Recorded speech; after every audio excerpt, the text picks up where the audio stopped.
का जाणता, विठोबाचा धर्म जागो त्याचे चरणी लक्ष लागो. न सांगता देणारा तो भगवान परमात्मा आहे. पण आपण कित्येक नाना प्रकारचं घारण त्या देवासमोर मांडत असतो. पण बघा पुढे जाऊन तुकोबाराय सांगतायत त्या भगवान परमात्म्याच्या जीवनामध्ये चातुर्यत्व इतकं आहे ना. चतुरात शिरोमणी गुण लावण्याची खाणी.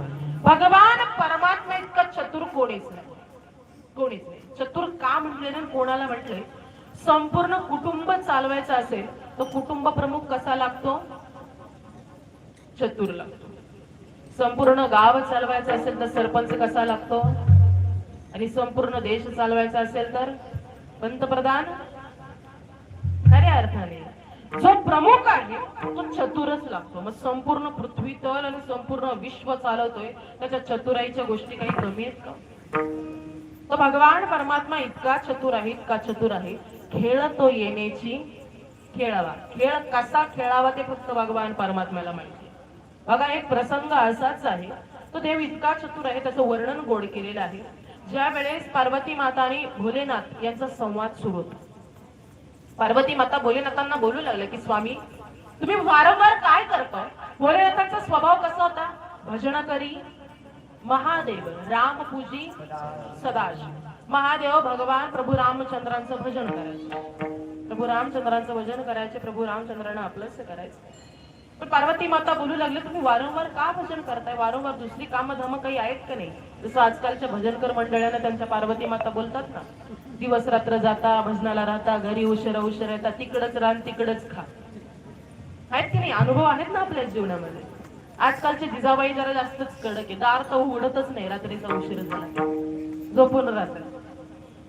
अशाच पार्वती माता महादेवांना बोलू लागल्या. आता महादेवांना बोलण्यासाठी खऱ्या अर्थाने पार्वती माता म्हणाल्या काहीतरी उद्योगधंदा करा, काहीतरी काम करा. भगवान श्रीकृष्णांचं चातुर्य मी तुम्हाला सांगते, काहीतरी काम करा असं सांगितल्याबरोबर खऱ्या अर्थाने पार्वती मातेला प्रत्युत्तर करून महादेवराय बोलू लागले की पार्वती अगं काय करू मी, भजन आहे याच्या पलीकडे मला दुसरं काही जमत नाही. दुसरा झोपतो तो तांडव, याच्या पलीकडे मी काही करू शकत नाही. काहीतरी व्यवसाय करा, शेतीवाडी करा, जा ते भगवान श्रीकृष्णांना जाऊन विचारा. नाही रोज काही ना काहीतरी उद्योग करत असतो तो देव. पार्वती मातेने सांगावं. महादेवांनी भगवान श्रीकृष्णांकडे जावं. देव किती चतुर बघा, लक्षपूर्वक ऐका. देवाला सांगितलं देवा आमच्या गृहमंत्र्यांनी सांगितलेलं आहे काहीतरी कामधाम करा, नाही ऐकलं तर 2 वेळचं जेवणही नीट मिळणार.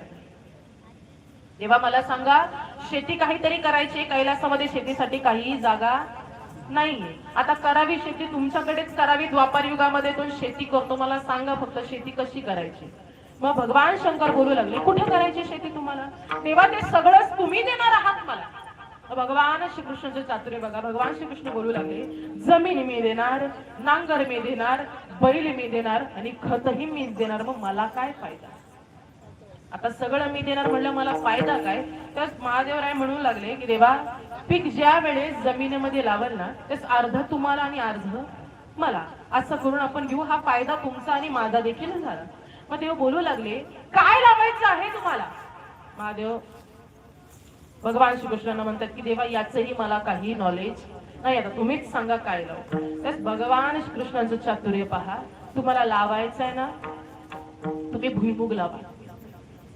आता भुईमुग लावा हे सांगितल्याबरोबर पार्वती मातेला सांगितलं की देवाशी डील झालेलं आहे आमचं, अर्ध त्याला अर्ध आम्हाला. पार्वती माता म्हणाल्या तसं नाही, काय करा जमिनीचा खालचा भाग भगवान श्रीकृष्णांना द्या आणि वरचा भाग आपण घेऊ. भगवान श्रीकृष्णांना सांगितलं. देव म्हणले भगवान श्रीकृष्णांनी ऐकलं. आता चतुराई त्यांची इतकी होती भुईमुगच लावा, खालचा भाग मला आणि वरचा भाग तुम्हाला. आता भुईमुग लावला. महादेवांनी शेतीमध्ये काम केलं, चांगलं काम केलं आणि भुईमुग लावती.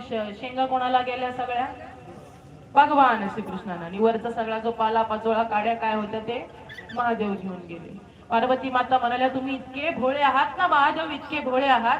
हे भोळ्या शंकरा आवड तुला बेराची. महादेवराय तुम्ही इतके भोळे आहात, भुईमुग लावला तर मग शेंगा आपल्याला घ्यायच्या ना तुम्ही.